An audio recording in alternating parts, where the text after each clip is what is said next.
जय श्री राधे राधे। शनिदेव भगवान सूर्य और छाया के पुत्र हैं। इनकी दृष्टि में जो क्रूरता है वह इनकी पत्नी के श्राप के कारण है।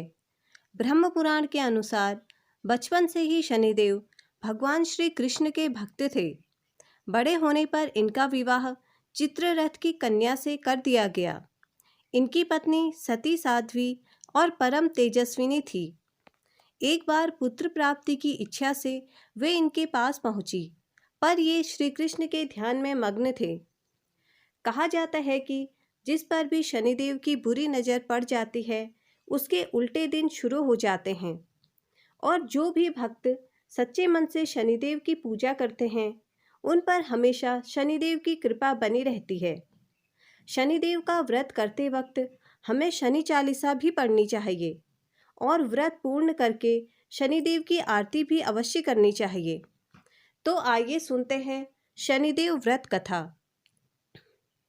एक समय स्वर्गलोक में सबसे बड़ा कौन है, इस प्रश्न पर 9 ग्रहों में बात विवाद हो गया। निर्णय के लिए सभी देवता देवराज इंद्र के पास पहुँचे और बोले, हे देवराज, आपको निर्णय करना होगा कि हम में से सबसे बड़ा कौन है। देवताओं का प्रश्न सुन इंद्र भी उलझन में पड़ गए। फिर उन्होंने सभी को पृथ्वीलोक के राजा विक्रमादित्य के पास चलने का सुझाव दिया। सभी ग्रह भूलोक राजा विक्रमादित्य के दरबार में पहुँचे। जब ग्रहों ने अपना प्रश्न राजा विक्रमादित्य से पूछा तो वह भी कुछ देर के लिए परेशान हो गए, क्योंकि सभी ग्रह अपनी अपनी शक्तियों के कारण महान थे। किसी को भी छोटा या बड़ा कह देने से उनके क्रोध के प्रकोप से भयंकर हानि पहुंच सकती थी। अचानक राजा विक्रमादित्य को एक उपाय सूझा और उन्होंने विभिन्न धातुओं से, जैसे सोना, चांदी, तांबा, कांसा, शीशा, रंगा, जस्ता, अभ्रक व लोहे के 9 आसन बनवाए। सबसे आगे सोने का और सबसे पीछे लोहे का आसन रखा गया। उन्होंने सभी देवताओं को अपने अपने आसन पर बैठने को कहा। उन्होंने कहा, जो जिसका आसन है वो ग्रहण करे। जिसका आसन सबसे पहले होगा वह सबसे बड़ा होगा और जिसका आसन बाद में होगा वह सबसे छोटा होगा। चूँकि लोहे का आसन सबसे पीछे था, इसलिए शनिदेव समझ गए कि राजा ने मुझे सबसे छोटा बना दिया है। इस निर्णय से शनिदेव रुष्ट होकर बोले, हे राजन, तुमने मुझे सबसे पीछे बैठाकर मेरा अपमान किया है। तुम मेरी शक्तियों से परिचित नहीं हो। सूर्य एक राशि पर 1 महीने, चंद्रमा 2 महीने 2 दिन, मंगल 1.5 महीने, बुध और शुक्र 1 महीने, बृहस्पति 13 महीने रहते हैं। लेकिन मैं किसी भी राशि पर 2.5 वर्ष से लेकर 7.5 वर्ष तक रहता हूँ। बड़े बड़े देवताओं को मैंने अपने प्रकोप से पीड़ित किया है। अब तू भी मेरे प्रकोप से सावधान रहना। इस पर राजा विक्रमादित्य बोले, जो कुछ भाग्य में होगा देखा जाएगा। इसके बाद अन्य ग्रहों के देवता तो प्रसन्नता के साथ चले गए, परंतु शनिदेव बड़े क्रोध के साथ वहां से विदा हुए। कुछ समय बाद जब राजा विक्रमादित्य पर 7.5 की दशा आई तो शनिदेव ने घोड़े के व्यापारी का रूप धारण किया और बहुत से घोड़ों के साथ विक्रमादित्य के नगर में पहुँचे। राजा विक्रमादित्य उन घोड़ों को देखकर एक अच्छे से घोड़े को अपनी सवारी के लिए चुनकर उस पर चढ़े। राजा जैसे ही घोड़े पर सवार हुए, वह घोड़ा बिजली की गति से दौड़ पड़ा। तेजी से दौड़ता हुआ घोड़ा राजा को दूर एक जंगल में ले गया और फिर वहां राजा को गिराकर वह गायब हो गया। राजा अपने नगर लौटने के लिए जंगल में भटकने लगे, पर उन्हें कोई रास्ता नहीं मिला। राजा को भूख प्यास भी लगाई। बहुत घूमने पर उन्होंने एक चरवाहा देखा। राजा ने उससे पानी मांगा। पानी पीकर राजा ने उस चरवाहे को अपनी अंगूठी दे दी और राजा उससे रास्ता पूछकर जंगल से निकलकर पास के एक नगर में चल दिए। नगर में पहुंचकर राजा एक सेठ की दुकान पर बैठ गए। राजा के कुछ देर दुकान पर बैठने से सेठ की बहुत बिक्री हुई। सेठ ने राजा को भाग्यवान समझा और उसे अपने घर भोजन पर ले गया। सेठ के घर में सोने का एक हार खूंटी पर लटका हुआ था। राजा को उस कमरे में छोड़कर सेठ कुछ देर के लिए बाहर चला गया। तभी एक आश्चर्यजनक घटना घटी।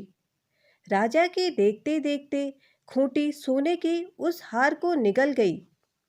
सेठ ने जब हार को गायब देखा तो उसने चोरी का संदेह राजा पर किया और अपने नौकरों से कहा कि इस परदेसी को रस्सियों से बांधकर नगर के राजा के पास ले चलो। राजा ने विक्रमादित्य से हार के बारे में पूछा तो उन्होंने बताया कि खूंटी ने हार को निगल लिया। इस पर राजा क्रोधित हुए और उन्होंने चोरी करने के अपराध में विक्रमादित्य के हाथ पांव काटने का आदेश दे दिया। सैनिकों ने राजा विक्रमादित्य के हाथ पांव काटकर उन्हें सड़क पर छोड़ दिया। कुछ दिन बाद एक तेली उन्हें उठाकर अपने घर ले गया और उसे कोल्हू पर बैठा दिया। राजा आवाज़ देकर बैलों को हाँकता रहता। इस तरह तेली का बैल चलता रहा और राजा को भोजन मिलता रहा। शनि के प्रकोप की साढ़े साती पूरी होने पर वर्षा ऋतु प्रारंभ हुई। एक रात विक्रमादित्य मेघ मल्हार गा रहा था। तभी नगर की राजकुमारी मनभावनी रथ पर सवार उसके घर से गुजरी। उसने मल्हार सुना तो उसे अच्छा लगा और दासी को भेजकर गाने वाले को बुलवा लाने को कहा। दासी ने लौटकर राजकुमारी को अपंग राजा के बारे में सब कुछ बता दिया। राजकुमारी उसके मेघ मल्हार से बहुत मोहित हुई और सब कुछ जानने के बाद भी उसने अपंग राजा से विवाह करने का निश्चय किया। राजकुमारी ने जब अपने माता पिता को यह बात कही तो वह हैरान रह गए। उन्होंने उसे बहुत समझाया पर राजकुमारी ने अपनी जिद नहीं छोड़ी और प्राण त्यागने का निश्चय कर लिया। आखिरकार राजा रानी को विवश होकर अपंग विक्रमादित्य से राजकुमारी का विवाह करना पड़ा। विवाह के बाद राजा विक्रमादित्य और राजकुमारी तेली के घर में रहने लगे। उसी रात स्वप्न में शनिदेव ने राजा से कहा, राजा, तुमने मेरा प्रकोप देख लिया। मैंने तुम्हें अपने अपमान का दंड दिया है। राजा ने शनिदेव से क्षमा करने को कहा और प्रार्थना की कि हे शनिदेव, आपने जितना दुख मुझे दिया है अन्य किसी को ना देना। शनिदेव ने कहा, हे राजन, मैं तुम्हारी प्रार्थना स्वीकार करता हूँ। जो कोई स्त्री पुरुष मेरा पूजन करेगा, कथा सुनेगा, जो नित्य ही मेरा ध्यान करेगा, चींटियों को आटा खिलाएगा, वह सभी प्रकार के कष्टों से मुक्त होता रहेगा तथा उसके सब मनोरथ पूर्ण होंगे। यह कहकर शनिदेव अंतर्ध्यान हो गए। प्रातःकाल राजा विक्रमादित्य की नींद खुली तो अपने हाथ पांव देखकर राजा को बहुत खुशी हुई। उन्होंने मन ही मन शनिदेव को प्रणाम किया। राजकुमारी भी राजा के हाथ पांव सलामत देखकर आश्चर्य में डूब गई। तब राजा विक्रमादित्य ने अपना परिचय देते हुए शनिदेव के प्रकोप की सारी कहानी सुनाई। इधर सेठ को जब इस बात का पता चला तो वह दौड़ता हुआ आया और राजा विक्रमादित्य के चरणों में गिरकर क्षमा मांगने लगा। राजा विक्रमादित्य ने उसे क्षमा कर दिया क्योंकि वह जानते थे कि यह सब तो शनिदेव के प्रकोप के कारण हुआ है। सेठ राजा विक्रमादित्य को पुनः अपने घर ले गया और उसे भोजन कराया। भोजन कराते समय वहाँ एक आश्चर्य घटना घटी। सबके देखते देखते उस खूंटी ने हार को उगल दिया। सेठ ने अपनी बेटी का विवाह भी राजा के साथ कर दिया और बहुत से स्वर्ण आभूषण और धन देकर राजा को विदा किया। राजा विक्रमादित्य राजकुमारी मनभावनी और सेठ की बेटी के साथ अपने नगर वापस पहुँचे तो नगरवासियों ने हर्ष के साथ उनका स्वागत किया। अगले दिन राजा विक्रमादित्य ने पूरे राज्य में घोषणा कराई कि शनिदेव सब ग्रहों में सर्वश्रेष्ठ हैं।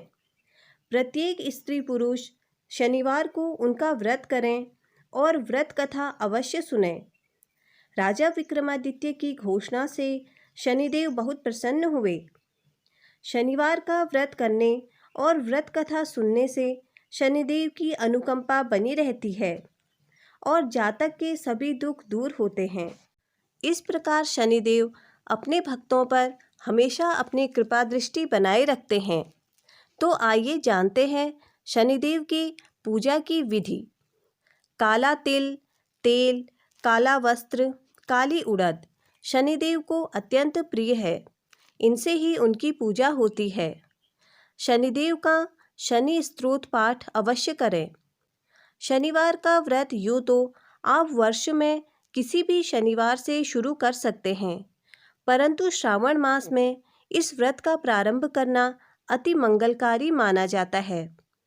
इस व्रत का पालन करने वालों को शनिवार के दिन प्रातः ब्रह्म मुहूर्त में स्नान करके शनिदेव की प्रतिमा की विधि सहित पूजा करनी चाहिए। शनि भक्तों को इस दिन शनि मंदिर में जाकर शनिदेव को नीले लाजवंती का फूल, तिल, तेल और गुड़ अर्पण करना चाहिए। शनिदेव के नाम से दीपोत्सर्ग करना चाहिए। शनिवार के दिन शनिदेव की पूजा के पश्चात उनसे अपने अपराधों एवं जाने अनजाने में जो भी आपसे पाप कर्म हुआ हो उसके लिए क्षमा याचना करनी चाहिए। शनि महाराज की पूजा के पश्चात राहु और केतु की भी पूजा करनी चाहिए। इस दिन शनि भक्तों को पीपल में जल देना चाहिए और पीपल में सूत्र बांधकर 7 बार परिक्रमा करनी चाहिए। शनिवार के दिन भक्तों को शनि महाराज के नाम से व्रत करना चाहिए और शनिदेव के नाम का जाप करते रहना चाहिए। इससे शनिदेव आप पर प्रसन्न होंगे और आप पर अपनी कृपा दृष्टि हमेशा बनाए रखेंगे। अगर आपको मेरी वीडियो पसंद आई तो इसे लाइक और मेरे चैनल को सब्सक्राइब जरूर करें।